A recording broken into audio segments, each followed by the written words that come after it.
Let's go Lions! Buckle up because we've got a trio of updates that will get your Honolulu blue blood pumping. Coming off one of the most electrifying seasons in franchise history, the Detroit Lions are proving that this isn't a one-and-done run. This is a franchise that's leaning into its identity, doubling down on its core, and making moves with the kind of foresight and discipline that championship teams are made of. I have something very important to share with you right now. But first, hit that like button if you've been a Lions fan for 19 plus years. If possible, write this, "Go Lions. Let's go to the Super Bowl." I believe, and I know we can get there this year. One pride Lions. Now let's get to the good stuff. Let's start with what may seem like a quiet time for the NFL, post-free agency and pre-draft. But in Detroit, quiet doesn't mean inactivity. According to ESPN's Ben Solak, the Lions had one of the smartest offseasons in the league, ranking them fourth best among all teams when factoring in not just who they brought in, but how wisely they spent and what they retained. Solak praised the Lions for keeping their roster together. And that's it. That's the biggest win of this offseason. It's not just about plugging holes or chasing big names. It's about preserving the core of a team that was one game away from the Super Bowl and had the number one overall seed in the NFC for a reason. Retaining Derek Barnes on a budget deal? Check. Bringing back gritty depth like Dan Skipper and Tim Patrick? Done. These aren't headline moves,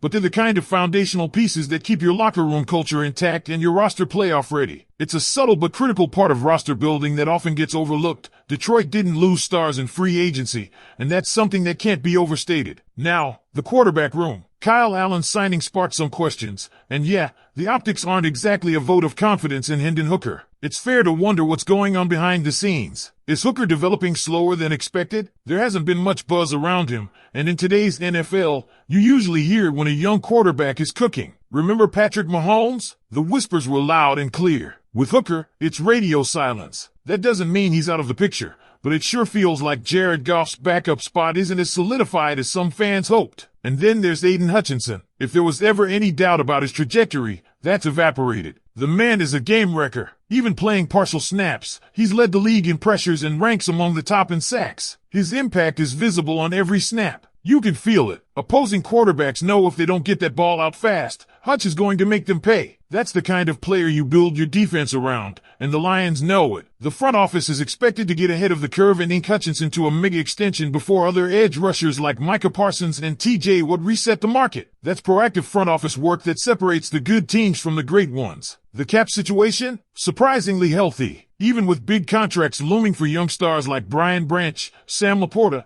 and Jahmyr Gibbs down the line, the Lions have managed their finances to allow for this kind of retention and forward planning. That's the Brad Holmes effect, and we're seeing it play out beautifully. Speaking of wide receivers, the Josh Reynolds era in Detroit is officially over as he signed with the New York Jets. And yeah, that one stings a little. He was a clean fit in this offense and had chemistry with Goff that you just can't fake. But in true Lions fashion, the roster is already adjusted. Tim Patrick slides into that depth role, and it's another example of how this team just keeps moving forward without losing its stride. As we look ahead to the draft, the Lions are sitting pretty. No desperation, just opportunity. Names like Dan Campbell and James Pierce Jr. keep surfacing, and for good reason. Campbell is a rangy linebacker out of Alabama who looks tailor-made for that 20 to 25 window, and Pierce brings that splash off the edge. Will Johnson, a Michigan man, has even been mocked into the 20s, and let's be real, if he's there, it's hard not to dream a little. Even with the CB room not being a priority, his talent makes it tempting. And then there's the linemen. Always the trenches. Gray Zabel, with his versatility across the line, tackle, guard, center, has late first, early second potential. Detroit has shown it knows how to find gems late,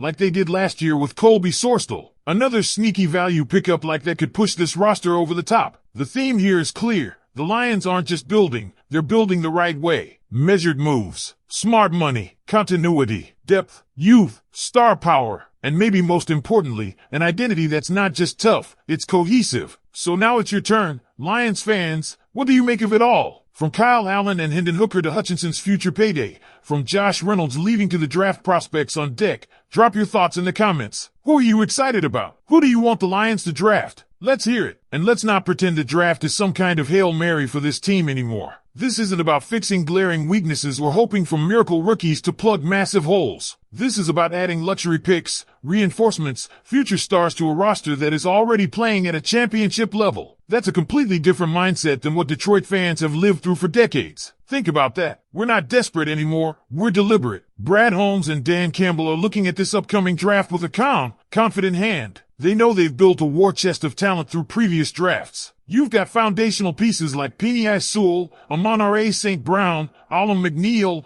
Brian Branch, Jahmyr Gibbs, Sam LaPorta, all of them drafted. All of them already producing like veterans. And all of them, outside of maybe Sewell and St. Brown, still flying under the radar nationally. That's fine. That's Detroit. Underrated, underestimated, and overachieving. Just how we like it. So now, when names like James Pierce Jr. pop up in mocks, it's not out of desperation, it's curiosity. Can he be the guy who takes this defensive line to that next level alongside Hutchinson? Or maybe it's Jahmyr Campbell, giving Aaron Glenn another weapon at linebacker, bringing that sideline-to-sideline range and Alabama pedigree. Or even Will Johnson, who might be the best pure cover corner in the draft and happens to be from right here in Michigan. If he falls, are the Lions bold enough to strike? Maybe they don't need a corner, but when has need ever stopped smart teams from going BPA, best player available? And let's not forget about the trenches. Gray Zabel might not be the flashiest name, but those are the guys you win championships with. Guys who can play multiple positions, guys who can step in when injuries hit, guys who keep your offense moving no matter what. Holmes and Campbell love these kinds of players. Think about how valuable Graham Glasgow was last year. Zabel could be that next version. These are the pieces that make a roster playoff-proof, injury-proof, Super Bowl ready. Speaking of Super Bowl ready, how about this? The Lions have officially shifted the national narrative. Media outlets aren't laughing anymore. They're taking notes. Detroit is showing the rest of the league how to build, draft well, develop talent, spend smart, and don't panic. And in doing so, they've built something rare, a roster with stars at every level, from trenches to secondary, offense to defense, and they're doing it while still managing the cap responsibly. And let's talk about something that doesn't show up on the stat sheet: culture. You hear it in every interview, see it in every mic'd up moment, and feel it in every snap. These guys want to be here. They believe in the system, in the vision, in each other. Guys like Aiden Hutchinson, who bleed blue and silver. Veterans like Jared Goff, who've embraced the underdog role and made it their identity. Role players like Tim Patrick, who come in and buy in immediately. That kind of locker room cohesion is the hardest thing to build in the NFL,